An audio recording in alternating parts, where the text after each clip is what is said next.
자, 인생의 희망 예수 그리스도라는 제목으로 말씀을 상고하겠습니다.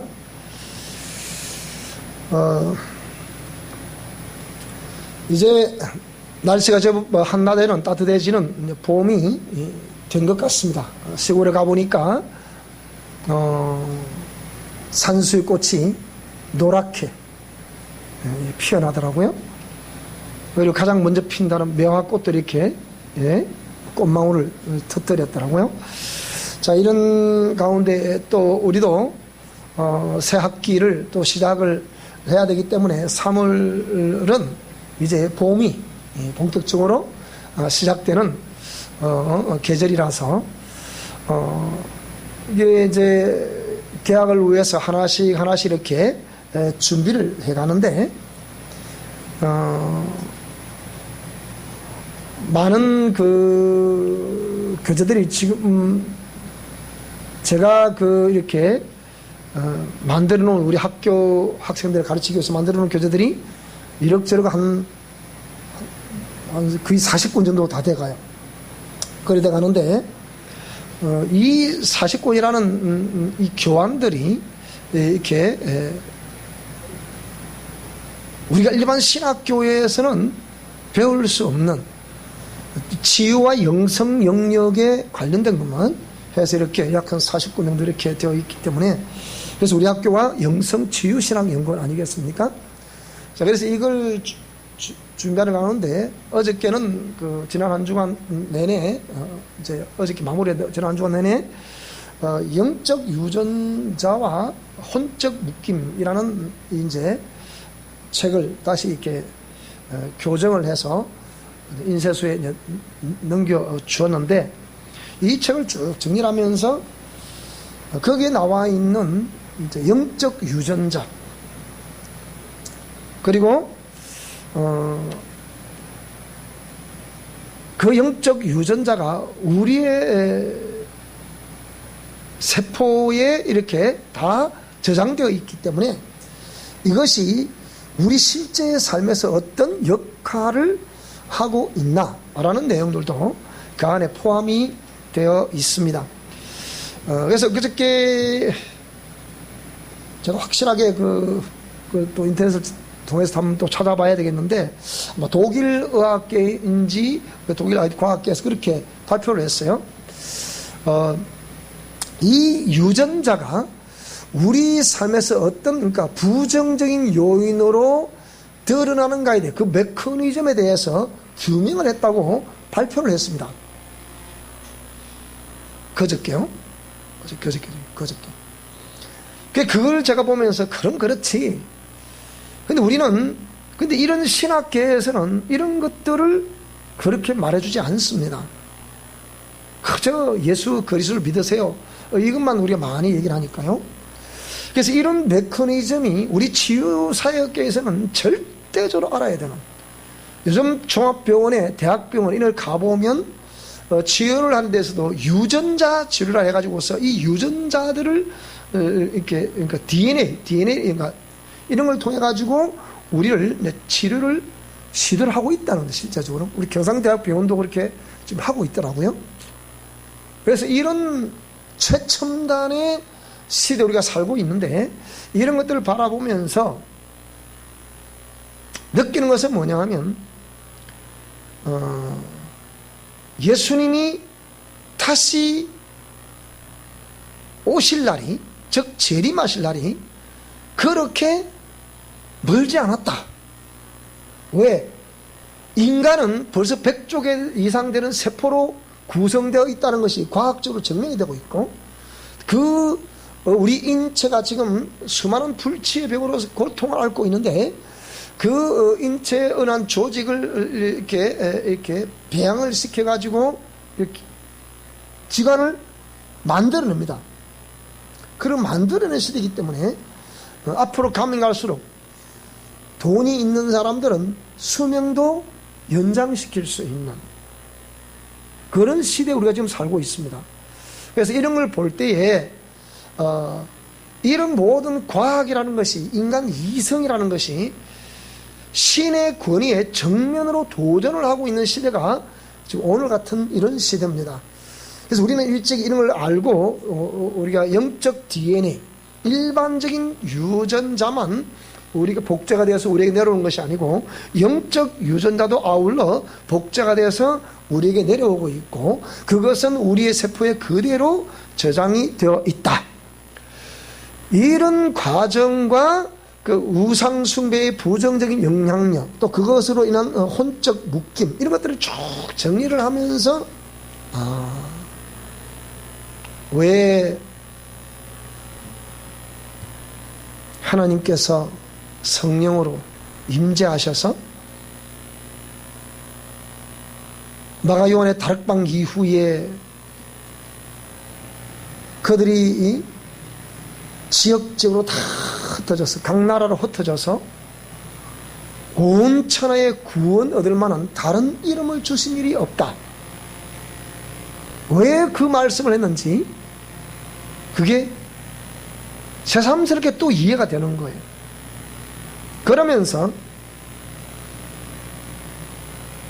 거기에 의해서 그 영적으로 부정적인 유전자에 의해서 우리 환경과 또 대인 관계에서 형성된 그런 부정적인 삶의 형태들 또 그런 어떤 그 부정적인 어떤 감정 체계들 이런 것들을 분석을 하면서 그 이제 교환을 다시 이렇게 만들었는데 그러면서 그걸 볼 때 거기서 또 참 마음이 한편으로는 좀 무거웠어요.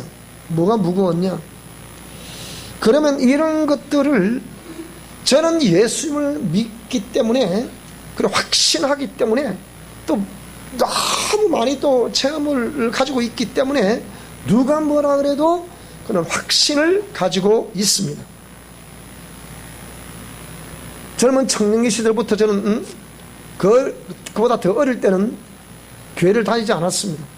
아주 어릴 때 크리스마스 되면 교회 가면 빵 준다 그러니까 떡 준다 그러니까 그때나 이렇게 한 번씩 갔다가 크리스마스 되면 그게 뭔지도 모르면서 하여튼 우리 시골 교회는 통합체계에 있는 교회에 속한 교회였는데 그 시골교회 가보니까 지금도 눈에 선합니다. 항상 매년마다 등장하는 것이 뭐냐면 동방박사가 별을 따라 가고 있는 그림과 그리고 그 별 밑에다가 말 구육관에 이제 예수님이 탄생하신 그 모습 그걸 그림을 그려놨어요. 그러니까 아마 그 당시에 목회를 했던 제가 뭐 이름을 확실히 기억이 안 납니다만은 어떤 전도사님이셨다 그래요. 그분이 이 미술에 대한 감각이 많이 계셔서 그걸 만들어 놨다 그래요. 그걸 주구장창 해마다 써보라고 또 막았다가 또 막았다 붙이고 지금도 눈에 선한 그 성탄절의 이미지. 그래서 그때 교회 나갔을 뿐이지 참 많은 고뇌와 갈등과 인생의 삶의 의미를 참 갈등을 겪다가 이렇게 살아가야 될 이유가 뭐가 있겠나. 사람은 죽으면 끝이라고 하는데 그래서 굉장히 고뇌 제가 지금 아무도 말을 안 했죠. 그거를 굉장히 고뇌하고 있었는데 우리 아우 목사님 어느 날 저보고 그러는 거예요. 형님 교회 갑시다. 그럼 교회 가자고 그러는 거예요. 어디 가자고 그러니까 교회를 가자고 그래요. 교회? 뭔 소리 하는 거야 지금. 내가 그랬어요. 그러면서 그따위 소리 하지마 그냥 그랬거든. 그러면서 그럼 아예 하지 말아서 아예 하지 말아야지. 그러다가 제가 그래도 좀 뭐가 성령 하나님을 감동하시고 있었는지 몰라. 막 언젠가 내가 갈지 모르겠지만 지금은 마음 없다 그랬거든요. 그 언젠가 내가 한번 가겠지. 그랬더니 그 소리도 잘 듣고 모르겠어요. 저분은 지금 기억할는지 모르겠는데 또 수개월이 지났는데 또 그러는 거예요. 형님 교회 가서 또 그러는 거예요. 야 제발 내가 말하지 말았잖아 지난번에. 그래놓고 뭔 소리냐 그냥 이러면서 그러니까 조금 미안한 거예요 여기서. 그래서 그래 좋다고 내가 가보자 그래. 근데 그날 제가 지금 기억상으로 한 4월 부활절 아마 그 무렵인 것 같아요. 제 기억상으로는 정확한 날짜도 잘 모르겠어요, 저는. 그래가지고 교회를 갔는데, 그날따라, 제가 아마, 저분은 그 당시에 이제 선수 생활을 하고 있었기 때문에, 펜싱 선수 생활을 하고 있었잖아요. 그래서 선수 생활을 하고 있었기 때문에, 또 하필 그 주간에 또 어느 경기를 갔대요. 그 대회를 나가서 참석지 않아요. 그래서 교회를 가보니까, 세상에 할머니 한 분하고, 중학교 학생 하나가 둘이서 교회 나왔더라고. 지네 할머니하고 손자하고 둘이만 교회 나와서 보니까. 그래도 손자가 억지로 나온 것 같아. 내가 보니까. 나오기 싫은 거 할머니 나오라니까. 그, 저하고 셋이서 그날, 난 원래 11시에 예배 본 줄 알았거든요. 왜 아무도 없더라고. 종을 신나게 쳤는데, 아마 주위 사람 그렇게 생각했을 거예요. 그 종소리가, 어떤 사람 듣기에는 20리 밖에서도 들렸다는 사람들이 있어요. 이 종소리가. 그래서 이제 10리 밖에는 뭐 다 들릴 수 있었고. 그래서 신나게 종을 쳤는데, 평소에는 종을 한 1분이나 치면 말아야 되는데, 제가 그나마 신나게 쳤어요. 하여튼, 내가 왔다, 그래, 왔다. 그게 처음 교회 와서 이제 가는 그날에 제가 종치기를 제가 했습니다. 거기 전부예요. 그래가지고 그 이후로부터, 이제 교회를 가게 됐는데, 그러다가 어쩌다가 제가 지금 이렇게 목사가 됐습니다. 그랬는데, 그렇기 때문에 누가 뭐라 그래도 저는 그때 만약에 제가 그 무렵에 교회를 안 나갔으면, 우리 아우 목사님이 제게 복음을, 전도를 하지 않았으면, 뭐 특별한 복음을 제시한 것도 아니에요. 그 교회 가자. 그게 전부예요. 그 한마디가 전부예요. 그러니까 형이다 보니까 그러니까 그냥, 그것은 그게 끝이에요. 그 다음에 또, 교회 가자. 두 마디가 끝이에요. 그래서, 교회를 나간 일에, 만약 그때 그렇게 하지 않았으면, 제가 생각할 때는 이 세상 사람이 아니었을 거라고 생각이 돼요. 저희 집안에 눈에 보이지 않지만 역사하는 죽음의 영들이 있거든요. 그래서 결국은 우리 형수님이 한 분이 희생이 됩니다. 그 이후에. 그런 걸 보면 눈에 보이지 않지만 그런 어둠의 역사가 있었다. 자, 그 이후에 누가 뭐라 해도 확실한 그런 각종 표적과 기사와 능력들을 체험을 하고, 그러므로 해서 그렇구나. 이분이 내 인생의 미래를 책임져 주실 수 있겠구나 해서 그때부터 좌우를 돌아다보지 않고, 지우치지 않고, 뒤를 돌아다보지 않고, 목표를 향해서 쭉 달려왔던 제 인생의 삶이 이후에 한 40년이 지금 이제 지나갑니다. 그래서 누가 뭐래도 저는 예수 그리스도가 나의 인생의 희망이었습니다. 이분이 내 인생을 책임져 주신다는 것을 확실히 믿었습니다. 어떤 사람이, 저는 처음에 교회 나왔기 때문에 너무 그 감격에 의해서 3년 동안 눈물이 마를 날이 없어요. 교회를 갈 때마다 어디서 나는 눈물인지 몰라도 가장 감사한 거예요. 그리고 또 그 눈물이 하나님의 살아 역사하심과 역사하시는 그분이 이런 저를 불러서 자녀 삼아 주셨다는 것이 감사해서 흘리는 눈물. 그 다음에 핍박 때문에 흘리는 눈물. 이 두 가지 눈물이 3년 동안 마를 날이 없더라고요. 그래서 확신하고 있는 그런 신앙생활을 쭉 이어가고 있는데, 그런데 이분이 제 희망이었기 때문에 제가 이분을 위한 일생의 이전 삶을 살아가야 되는데, 나를 죄 가운데서 구원해 주신, 내 영혼이 지옥의 나락으로 떨어져서 정말 그 불구덩이 가운데서 멸망받을 수밖에 없는, 거기서 나를 구원해 주신 그 은혜를 보답하며 일생의 삶을 살아가야 되겠다라는 마음을 먹고 군대를 제대하고 난 이후에 신앙을 시작했어요. 뭐 하려고요? 그 은혜를 보답하려고 하면 내가 이 하나님의 살아계심을 확실히 경험을 했으니까 그 다음에 내가 이렇게 보답을 해. 어떻게 보답을 해야 될 것이냐? 내가 장로가 돼야 되겠다. 이 장로가 되기 위해서 사실 신학을 시작했어요. 그 장로가 되기 위해 신학을 시작했는데, 그러니까 뭐 그런 배움에 대한 갈급함도 있고 하다 보니까 그냥 순식간에 그냥 뭐 이렇게 집중을 하게 됩니다. 그래서 신학교를 졸업할 무렵이 되니까 졸업하기 전만 하더라도 그 당시에 신학을 하면 다 전도사라는 이렇게 칭호를 다 부르죠. 근데 저를 이렇게 가르치었던 우리 목사님은 신학교 졸업할 때까지 제가 서리 집사로서의 이제 직분을 가지고 이렇게 살아가도록 이렇게 신앙생활 해가도록 그렇게 이제 부르셨습니다. 근데 그러면서 제보고 그러는 거예요. 정집사 자네는 목사 사명이 아니다. 왜 아니라고 생각하느냐? 첫째는 자네는 목회자는 모름지기 말을 잘해야 되는데 자네는 말을 더듬기 때문에 안 된다. 그렇게 얘기를 하시더라고요. 그래서 나는 목사 사명이 아닌가 보다. 역시 장로가 돼야 되겠다. 그래 생각했거든요. 그러니까 분명히 여기를 불이 타오르는데 아니라 그분이 아니라고 지도자가 아니라고 그러니까 나는 아닌 줄 알았어요. 근데 자꾸 기도하면 할수록 이게 아닌 거라. 그런데 신학교를 졸업하는 그 무렵에 하나님이 정확하게 내가 너를 지명하여 불렀노라. 너는 나의 종이라. 이러시는 거예요. 그래서 그러나 이 분명한 것은 제가 말이 둔하고 그때만 하더라도 말을 더듬기도 했어요. 그러다 보니까 그럴만도 했겠죠. 지금은 말을 더듬는 게 그렇게 없잖아요. 근데 그 당시에는 그렇게 했더랬어요.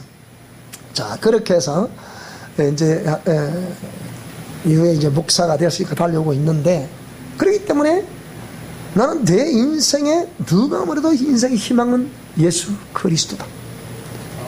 우리 가문의 윗대를 봐도 그렇고 그 화려했던 가문이 정말 몰락하는 과정도 내가 직접 겪었고, 그것이 우리 형제들에게 어떤 영향력을 끼치는가 그것도 겪었고, 그러면서 목회자가 된 이후에 이 치유사역과 영성사역을 통해서 수많은 경험들을 하면서 그렇구나, 이것이 내 일생의 사명이다 해서 지금까지 달려오고 있습니다.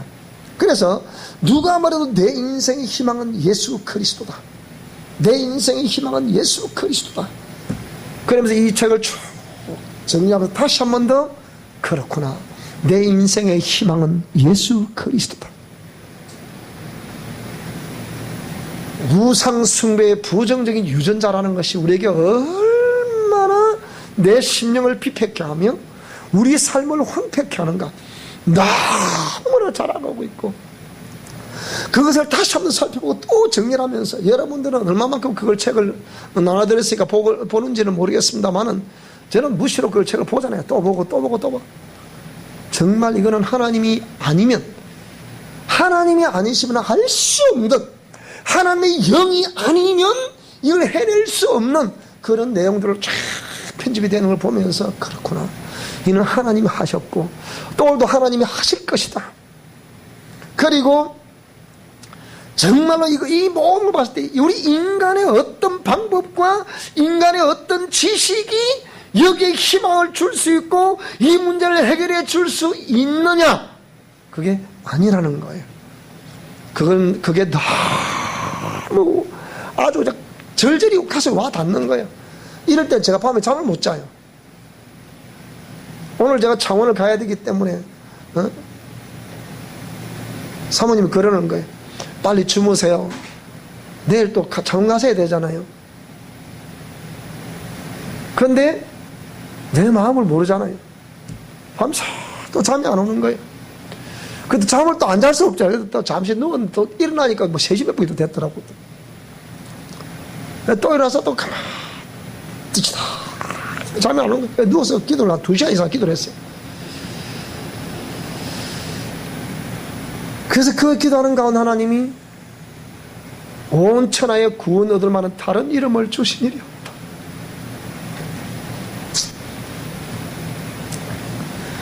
그렇게 또 말씀을 하시는 거예요. 그러면서 주 예수를 믿으라. 그러면 너와 내 집이 구원을 얻는다는 이 말씀이 또 스쳐 지나가는 거예요. 그렇구나. 인생은 모름지기 예수 그리스도가 아니면 희망이 없구나. 그게 새삼스럽게 느껴진 간밤이었습니다. 제자들이 이 복음을 들고 가서 복음을 전파합니다. 그 가운데 사울이라고 부르는 이 청년은 신학자고 로마 시민권을 가졌고 유대인 중에 유대인이라고 부르는 베냐민 지파였던 사람이었습니다. 그런데 이런 유능한 청년이, 오늘 같으면 이 석학과 같은 이 청년이 예수 그리스도를 잘 모르기 때문에 이 복음을 전하는, 예수님이 하신 말씀을 복음이라고 그러죠. 가스펠을 복음이라고 그러죠. 이 복음을 전하는 자들을 체포를 하고 법에다 넘기고 죽이는 일에 앞장서서 살기등등하게 다마스커스로 가다가 가는 노정에서 강력한 빛을 통해서 역사하시는 하나님을 만나보게 됩니다. 사울아 사울아 네가 어찌하여 나를 핍박하느냐. 나는 네가 핍박하는 나사렛 예수다. 네 시온이니까 나는 네가 핍박하는 나사렛 예수다. 그 한 음성에 사울이란 청년의 눈이 감겨지게 되고 그 강력한 빛에 의해서 앞을 볼 수 없는 그런 상황에서 아나니아라는 사람에게 안수기도를 받게 되면서 다시 보게 되는, 눈에서 비늘 같은 것이 벗겨지게 되면서 보게 되는. 여러분, 눈은 영이 흘러 들어오는 통로라 그랬잖아요. 그러니까 지금까지는 계속 복음을 핍박하고 그 복음을 증거하는 사람들을 체포하고 죽이는 일에 앞장섰던, 살기 등록했던 그 청년이, 혈기 많은 청년이 주의 손길에 사로잡히니까 이방인의 사도로 콜링을 받는 그런 일이 있게 되고, 그래서 복음을 막 오히려 핍박하던 그 복음 전하는 제자들이 있는 곳으로 핍박하던 그가 오히려 더 앞장서서 복음을 전하게 되는 그 역사가 있었는데, 오늘 저와 여러분들은 또 다른 어떤 형태라고 하더라도 이런 하나님의 역사하심이 저와 여러분에게 있기를 주 이름으로 축원합니다. 그래서 바울이 거기로부터 가는 곳마다 막 복음을 전하는데, 오늘 우리 본문의 장면을 잘 읽었죠. 점치는, 그러니까 무당의 영이 신접한 여인, 무당의 영이 들린 그런 여자가 있었습니다. 그런데 그 당시에 이런 여자들은, 신들린 여자, 신접한 여자들은 그러니까 다 이스라엘 나라가 로마의 지배를 받고 있었기 때문에 아무 힘이 없잖아요. 그러니까 가진 자들이 이들을 종으로 사서 그걸 가지고 돈벌이를 하고 있는 거다. 지금도 우리 중에 예언자들이 이걸 통해서 돈벌이를 하는 사람들이 교회 안에서도 수두룩합니다. 그와 같이 돈벌이를 하고 있는. 그런데 이 무당의 영이 들린, 이 귀신의 영이 들린, 점치는 귀신이 들린 이 속에 여인 속에 있는 이 귀신이 복음을 전하는 바울과 그 일행들을 다니면서 그냥 괴롭히는 거예요. 나는 당신이 누군 줄 안다. 안 그래도 지금 잘못 잡히면 지금 죽을 판인데 따라다니면서 막 당신은 뭐 어쩌고 저쩌고 하니까. 그래서 하나님의 영이 이끌림을 따라가는 바울, 그리고 그 또 다른 어떤 제자들, 이들이 가는 곳마다 이런 일들이 많이 있다. 그래서 이 더러운 귀신아 나가라, 쫓아버린다. 저와 여러분도 이런 역사를 한 번이라도 몸소 경험하셨거든. 우리 하나님을 크게 믿을 수 있기 바랍니다. 말씀을 크게 믿을 수 있기 바랍니다. 그래서 이런 역사를 통해 가지고 당시의 분위기를 보게 되면 이런 도저히 있을 수 없는 현상이기 때문에 이런 로마라는 이런 지역도 또 제자들이 가는 각 동 각처마다 이런 일들이 비일비재하게 일어나고 있는 거거든요. 그래서 무슨 말씀을 전하는데 적에 치가 들어보지도 못한 나사렛 예수 그리스도에 관한, 그분의 죽으심과 그분의 부활하심에 관한, 그분이 우리의 조상인 아브라함과 이삭과 야곱과의 어떤 관계성, 그러게 조상들의 어떤 그 관계와 그 역사성, 이런 것들을 막 전하니까 도저히 이해가 안 되는 거예요. 그래서 그들을 체포해서 옥에 가두고 또 체포 옥에 가두고 이 일을 하는 무리들, 그것이 오늘 본문의 장면입니다. 그래서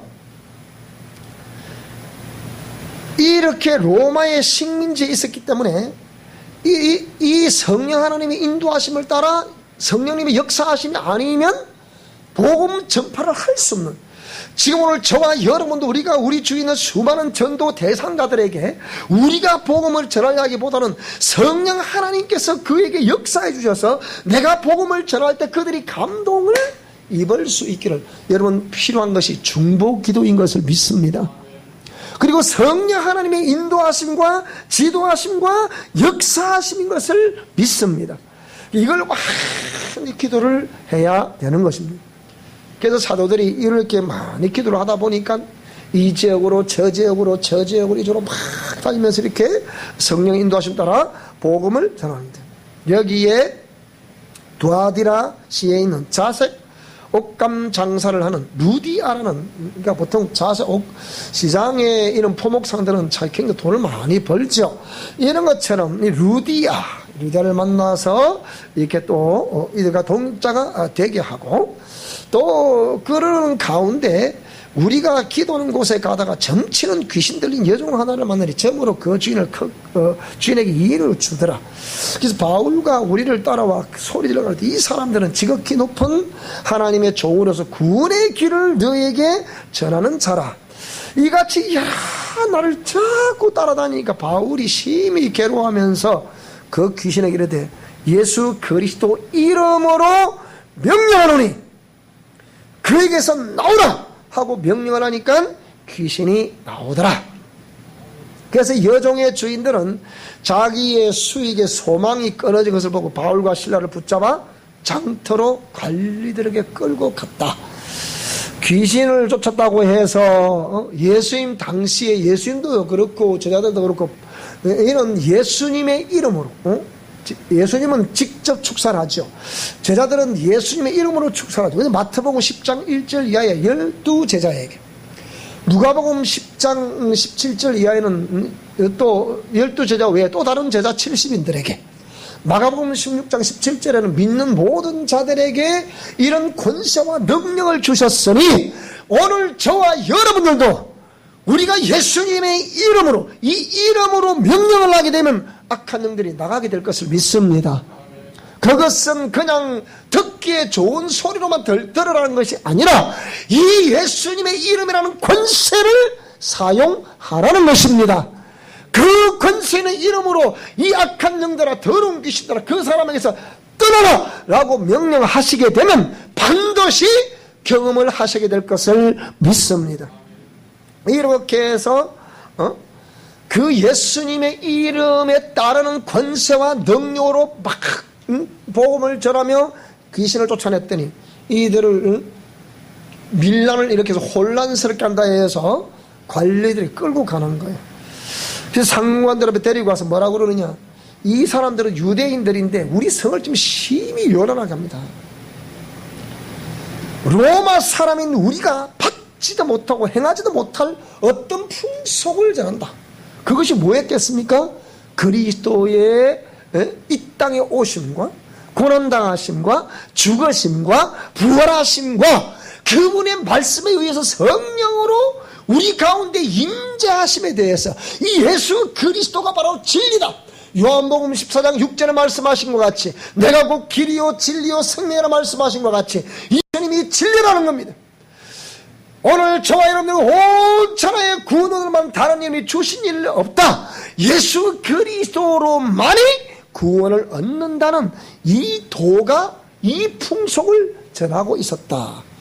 그때 일제히 무리가 일어나서 바울과 일행들을 고발을 합니다. 이 상관들 옷을 찢어 벗기고 매로 쳐라. 많이 친 이후에 옥에 가두었습니다. 우리의 믿음의 선배들은 이렇게 복음을 전하며 오늘 저와 여러분들로 하여금 우리에게까지 복음을 전해서 우리가 영생 얻게 됐습니다. 이 모든 것이 우리의 믿음의 선배들의 정말 희생 제물이 된 그 제물 바탕 위에 우리가 지금 아름답고 편안한 신앙생활을 하고 있음을 믿습니다. 그래서 옥에 가뒀는데 이 착고에 채웠다. 착고 아시죠? 우리 옛날에 우리 이거 목에 또 이런 거 있죠, 그죠? 이런 것처럼 착고에 채웠는데 밤중에 바울과 실라가 하나님께 기도하면서 찬양을 막 하는 거예요. 그래서 제가 새벽에 한 2시간 정도를 계속 기도를 하는데 깊은 하나님의 어떤 임재하심이 기름 부음이 오는 거예요. 그렇게 하는데 찬송을 하며 제수들이 많이 그걸 듣고 있는 거예요. 근데 갑자기 큰 지진이 나서 옥토가 움직이고 문이 곧 다 열리며 모든 사람의 매인거지 착고들이 딱 풀어지는 거예요. 그 간수가 그걸 자다가 깨어서 보니까 옥문이 열려 있는 거예요. 옥문이 열려 있는 거 보고 이 제수들이 다 도망을 갔구나 하고 칼을 빼어서 팍 자결을 하려고 하니까 바울이 크게 소리 지릅니다. 네 몸을 상하지 말라. 우리가 도망간 것이 아니라 여기 있다.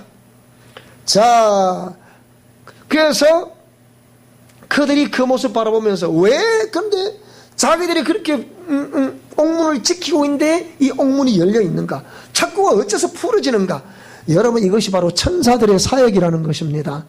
오늘 저와 여러분들 우리 사랑의 교회는 우리 미션 코라운데 오는 천사들의 방문이 누누이 있었다는 것을 여러분께 말씀을 드렸습니다. 몰라도 눈에 보이지 않지만 오늘 이 시간에 여러분의 환상을 보는 그런 은사가 있다 한다면 지금 이 시간에도 우리가 예배 드리고 있는 이 장소에는 천사들이 파송되어 있는 것을 믿습니다. 나는 오늘 우리 성도들이 웬만하면 이런 천사들을 만나볼 수 있게 바랍니다. 그리고 주의 음성을 들을 수 있기를 바랍니다. 때로는 주의 환상을 볼 수 있기를 바랍니다. 주님에 관한 꿈을 꾸시기를 바랍니다. 이미 이것은 다 성경에 여인되어 있는 말씀이기 때문에 그렇게 정말 우리 심령 성전이 정결케 되고 주님께 기도하게 되면, 갈망하게 되면 그렇게 다 볼 수 있다고 말씀을 하고 있습니다. 그래서 그들이 벌벌벌 떨면서 바울과 실라를 데리고 나가는 거예요. 뭐라 그러냐? 선생님, 내가 어떻게 해서 그러면 자기는 죄를 지은 거나 다른 바가 없잖아요. 그러니까 내가 어떻게 해야 구원을 받을 수 있겠습니까? 이 상황을 보고 왜 자기들이 지켰음에도 불구하고 옥문이 열리고 착고가 풀어지는 걸 봤기 때문에 이것은 신의 역사가 아니고서는 있을 수가 없다는 거예요.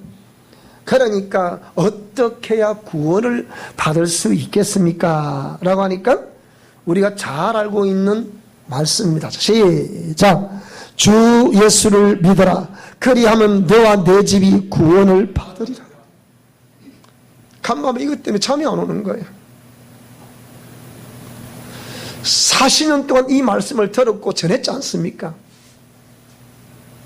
온 천하의 구원 얻을 만 다른 이름을 주신 일이 없다. 이거 한 번, 두 번 전했겠습니까? 그러나 치유사역을 하는 사람으로서 우리 내면에 있는 여러분들이 아직 풀어지지도 않고 있는 그런 숱한 그런 수수께끼와 같은 미로의 게임과 같은 그런 걸 제가 바라보면서 하나님, 예수님이 아니고서는 방법이 없습니다. 제가 아무리 능력이 있고 아무리 알고 있고 아무리 내가 기도하는 사람이라 하더라도 제가 하는 것이 아니라 하나님이 아니면 방법이 없습니다.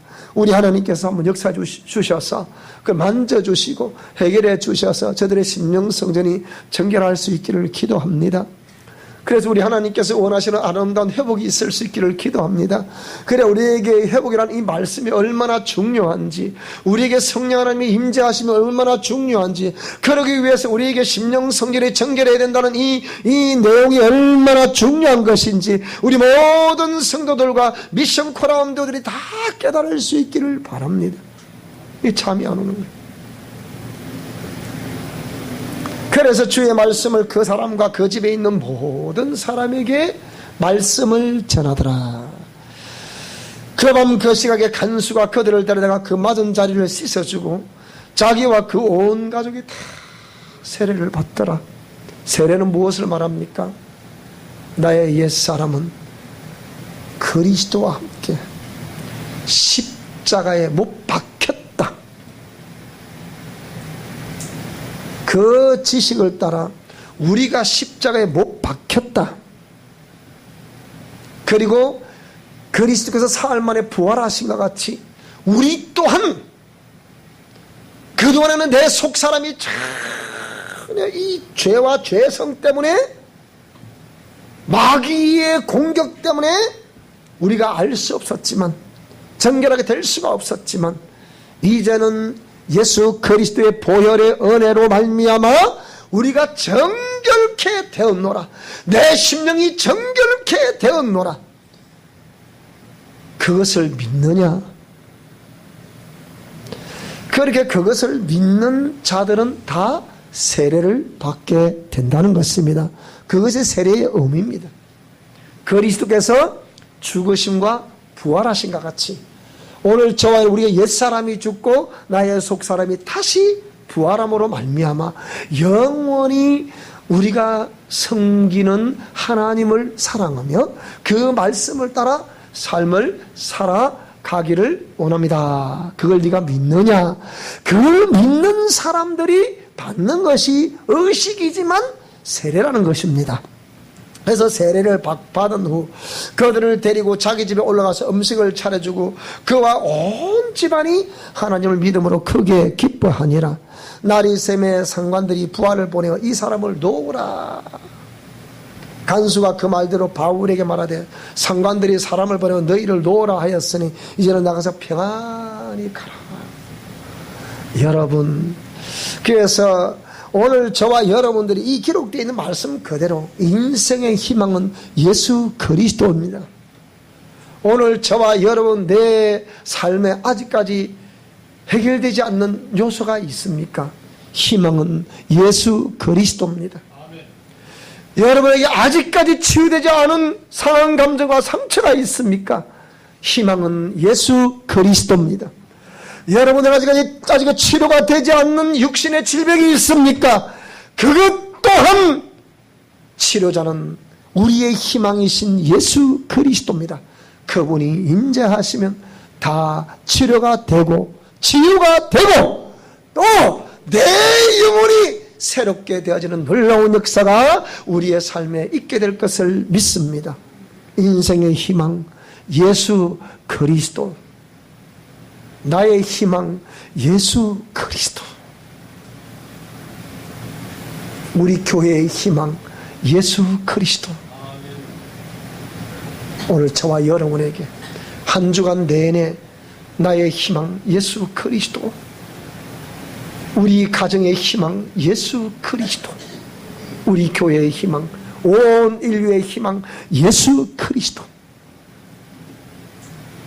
길이요 진리요 생명이라고 말씀하시고 계시는 예수 그리스도, 우리 영혼을 죄 가운데서 구원해 주신 예수 그리스도, 하나님의 생명 주시는 그 사랑을 십자가를 지신 이후에 죽으시고 부활하심으로 확정하신 예수 그리스도, 우리로 하여금 영원히 불타는 지옥으로 떨어지지 않게 하시고 영원히 고통도 없고 눈물도 없고 근심도 없고 걱정도 없는 천국에 이르게 하시는 예수 그리스도, 그분이 오늘 저와 여러분들에게 희망인 것을 믿습니다. 이 한 주간 내내 이 주님의 은혜가 저와 여러분에게 풍성할 수 있기를 저 여러분으로 축원합니다. 기도하겠습니다.